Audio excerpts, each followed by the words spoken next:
What is going on, guys? Welcome to today's video. Today we're going to show you a very quick, simple tutorial on how to install or replace a processor in a desktop computer. Here we have a Dell. First thing we're going to do is we're going to remove the screws holding the case in place.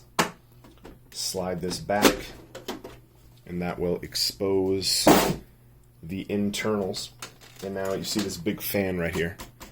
Wherever the fan is on your computer, that's where the processor is going to be. That's what's generating all that heat. So this is as simple as 4 screws to be removed.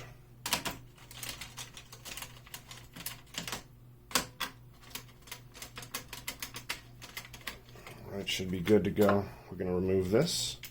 This entire thing is just dedicated to removing heat. Heat sink, fan, all about cooling. So what we can see once we have it open is a great shot of our processor right there. And how we do this is we lift up with this spring. It's just pressure fit, little latch there, lift that up, pull this down to expose the processor, and it's that easy, guys.